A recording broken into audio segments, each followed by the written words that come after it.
Hello friends, इस video में हम देखेंगे कि पैनासोनिक का ये एसी 24 घंटे लगातार चलाने पर कितनी बिजली खाता है। इस एसी की डिटेल्स और रूम की कंडीशंस के बारे में आगे बताता हूं, लेकिन पहले हम इस एसी को ऑन कर लेते हैं। घड़ी पर 8 बजते ही मैंने एसी को ऑन कर दिया और जो डिजायर टेम्परेचर है अभी 24 पर है, उसको हमने 26 डिग्री सेल्सियस पर सेट करके फैन स्पीड को लो पर सेट करना है। अभी आप देख सकते हो क्वाइट के ऊपर है, लेकिन हम क्वाइट से इसको एक स्टेप ऊपर लो के ऊपर सेट करेंगे और इस पूरी टेस्टिंग के दौरान ऑटो स्विंग ऑन ही रखेंगे और इसी सेम सेटिंग्स के ऊपर हम चलाएंगे इस एसी को लगातार 24 घंटों के लिए। चलिए अब बताता हूं इस एसी के बारे में और रूम की कंडीशंस के बारे में। दोस्तों, यह है पैनासोनिक का 1.5 टन 3 स्टार रेटिंग में आने वाला hot and cold inverter AC और हमने इसे हीट मोड के ऊपर चलाया है क्योंकि यह टेस्टिंग वीडियो हम जनवरी में यानी सर्दियों में रिकॉर्ड कर रहे हैं। 26 डिग्री सेल्सियस डिजायर टेम्परेचर पर हम इस एसी को लगातार 24 घंटे चलाएंगे और देखेंगे कि इस 24 घंटों में यह एसी कितनी बिजली खाता है। हमने एसी को रात के 8 बजे ऑन किया है और हर 6 घंटे बाद हम इसका पावर कंजम्पशन चेक करेंगे और कल रात 8 बजे इसको ऑफ करेंगे। एक hot and cold AC winters में किस तरह परफॉर्म करता है और कितनी बिजली खाता है, इस वीडियो में हमें पता लगेगा। अगर आप इस एसी को खरीदना चाहते हैं तो लिंक डिस्क्रिप्शन में दिया हुआ है, उस लिंक के ऊपर क्लिक करके आप इसका करंट प्राइस जान सकते हैं और बाकी के फीचर्स भी। वैसे आपको इस एसी से रिलेटेड सारे वीडियोस हमारे चैनल के ऊपर मिल जाएंगे। रूम साइज की यहां पर बात करें तो रूम साइज यहां पर ऑलमोस्ट 180 स्क्वायर फीट का है और ग्राउंड फ्लोर का ये रूम है जिसमें ये एसी चल रहा है। काफी लोग पूछते हैं तो बताना चाहूंगा, रूम की छत की ऊंचाई 10 फीट है और अभी आप देखेंगे तो रनिंग लोड जो चल रहा है एसी का वो लगभग 1200 के आसपास चल रहा है और जो इंडोर में से हवा आनी है वो स्टार्ट हो चुकी है। पहले भी मैंने अपने वीडियोस में आपको बताया है कि हॉट एंड कोल्ड का जो ये एसी है इसमें पहले आउटडोर चलता है, उसके बाद इंडोर यूनिट से हवा आनी स्टार्ट होती है। जैसा कि आप देख रहे हैं वीडियो में कि जो वोल्टेज है वो 224 के आसपास यहाँ पर है, लेकिन आप सब जानते हैं कि हम 230 के ऊपर ही स्टेबल रखने की कोशिश करेंगे पूरी वीडियो में इसको टेस्ट करने के लिए। या आपको दोबारा से मैं सेटिंग्स दिखा रहा हूँ, तो सेम सेटिंग्स के ऊपर ही हम इस एसी को लगातार चलाने वाले हैं। और यहाँ पर एक बात और बता दूं, वैसे तो हम इसको 230 के आसपास ही रखेंगे इनपुट वोल्टेज को, लेकिन दोस्तों किसी भी इन्वर्टर एसी में अगर वोल्टेज 10-20 इधर उधर हो भी जाए तो भी उसका एसी की परफॉर्मेंस के ऊपर कोई फर्क नहीं पड़ता है, क्योंकि एसी जो होते हैं इन्वर्टर टेक्नोलॉजी वाले उनमें अपनी एक वर्किंग वोल्टेज रेंज होती है और इस चीज का प्रूफ आपको हमारी इस वीडियो में मिलेगा जिसमें हमने इस इन्वर्टर एसी की वोल्टेज रेंज को प्रैक्टिकली टेस्ट किया है, यानी हाई करके भी और लो करके भी। तो यहां पर आप इसको अच्छे से समझ सकते हैं, इसका लिंक मैं वीडियो के डिस्क्रिप्शन में भी डाल दूंगा। तो फिलहाल इस एसी को हम चलने देते हैं। यहां पर मैं आपको बताना चाहूंगा कि जिस रूम में ये एसी लगा हुआ है, अगर आपने टेम्परेचर मीटर की तरफ ध्यान दिया हो तो रूम का टेम्परेचर ऑलमोस्ट 17 डिग्री के आसपास था जब इस एसी को मैंने चलाया है। अब टेम्परेचर मीटर हमें बताएगा कि किस तरह से एक इन्वर्टर एसी रूम के अंदर टेम्परेचर को मेंटेन रखता है, लेकिन फिर भी रूम टेम्परेचर वो नहीं सेंस करेगा क्योंकि एसी के फिर भी वो काफी करीब है। लेकिन उसके ऊपर जो रीडिंग्स आएंगी अगर वो स्टेबल रहती हैं तो वहां से हमें बहुत अच्छे से किसी भी इन्वर्टर एसी की वर्किंग को समझने में बहुत ज्यादा आसानी हो जाएगी। तो फिलहाल इस एसी को ऐसे ही चलने देते हैं। जैसा कि आप देख रहे हैं कि घड़ी के ऊपर 2 बजने ही वाले हैं, तो पहले 6 घंटे बाद इस एसी की परफॉर्मेंस को चेक करते हैं। रात के 8 बजे से रात के 2 बजे के बीच यानी पहले 6 घंटों में इस एसी ने 6.13 यूनिट्स कंज्यूम किए हैं। प्रति घंटा यूनिट कंजम्पशन की बात करें तो लगभग 1 unit per hour electricity consumption हुआ है, उससे स्लाइटली थोड़ा सा ज्यादा हुआ है, लेकिन एवरेजली 1 यूनिट पर आवर की आएगी एवरेज। और एवरेज लोड की यहां पर बात करें तो वो भी लगभग 1000 वॉट के आसपास ये पर आवर के हिसाब से चला है। ये लगभग मैं बता रहा हूं। और अब अगले 6 घंटों में ये एसी कितनी बिजली खाएगा, चलिए देखते हैं। सुबह के 8 बज चुके हैं, जिसका मतलब यह है कि एसी को लगातार चलते हुए 12 घंटे हो चुके हैं और अब तक इस एसी ने 9.68 यूनिट्स कंज्यूम किए हैं।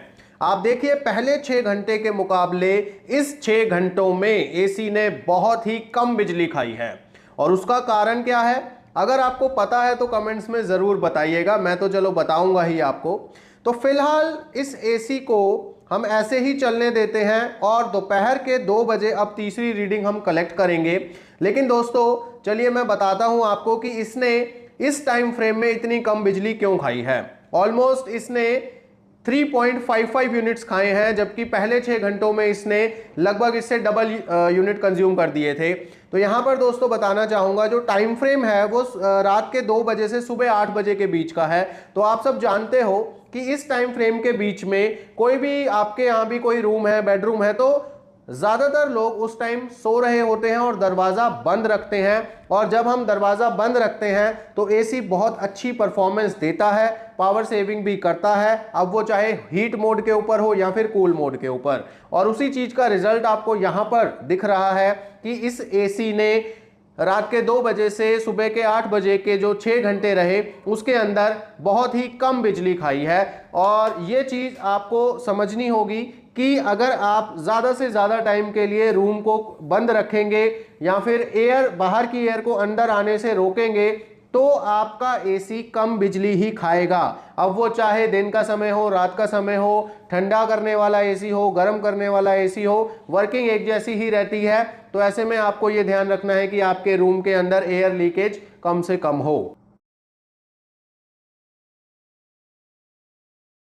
18 घंटे से लगातार एसी चल रहा है 26 डिग्री सेल्सियस डिजायर टेम्परेचर पर, और इन 18 घंटों में एसी ने 13.73 यूनिट्स कंज्यूम किए हैं। बिजली की कंजम्पशन में कमी देखने को मिल रही है, जिसका कारण है एसी का लगातार चलते रहना।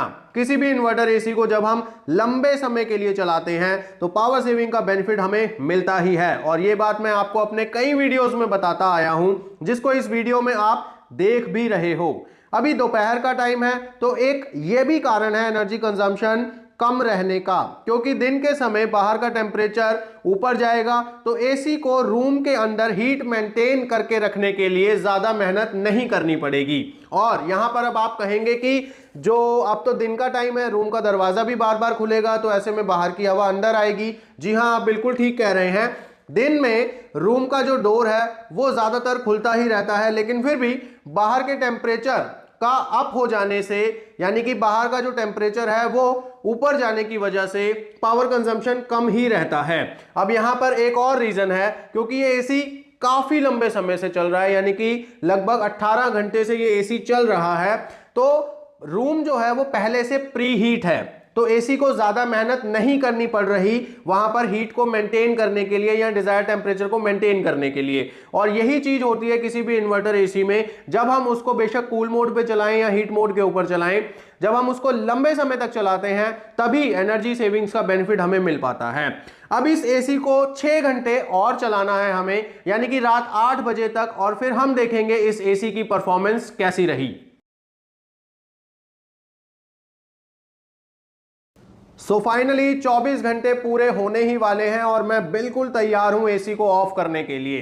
और 8 बजते ही ये लो, हमने कर दिया एसी को ऑफ। एक बात आपको बताना चाहूंगा कि एसी रिमोट से ऑफ होने के बाद भी कुछ देर वर्किंग में रहता है, यानी कि उसका जो अंडर सर्किट है वो वर्किंग में रहता है, और फिर बाद में वो कुछ देर बाद कंप्लीटली ऑफ होता है। ये बात मैं आपको कई वीडियोस में बता चुका हूं। तो आप एमसीबी से एसी को बिल्कुल भी ना बंद किया करें एकदम से, आप पहले रिमोट से ही बंद होने दिया करें ताकि उसका सर्किट कंप्लीटली पहले बंद हो जाए। अब बात करते हैं परफॉर्मेंस की। तो इस टेस्ट में हमने देखा कि टेम्परेचर मीटर पर हर बार आपको 31, 32 या 33 डिग्री के आसपास ही रीडिंग्स दिखी होंगी, जिससे हम एक इन्वर्टर एसी की वर्किंग को अच्छे से समझ सकते हैं कि कैसे एक इन्वर्टर एसी अपनी कैपेसिटी को ऑटोमेटिकली एडजस्ट करते हुए रूम में डिजायर टेम्परेचर को मेंटेन रखता है।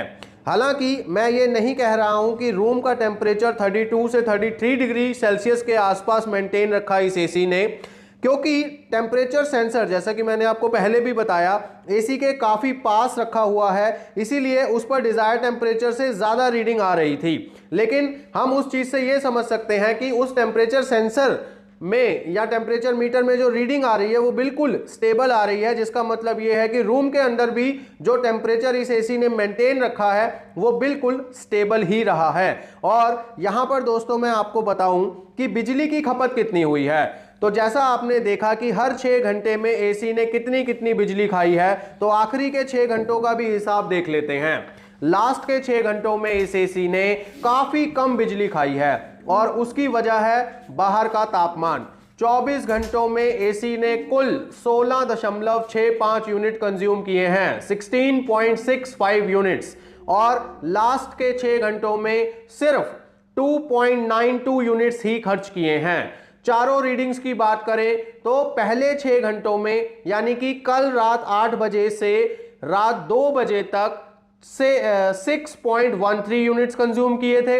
उसके बाद रात 2 बजे से सुबह 8 बजे तक 3.55 यूनिट्स, सुबह 8 बजे से दोपहर 2 बजे तक 4.05 यूनिट्स, और आखिरी के जो 6 घंटे रहे दोपहर 2 बजे से रात के 8 बजे वहां पर सिर्फ 2.92 यूनिट्स।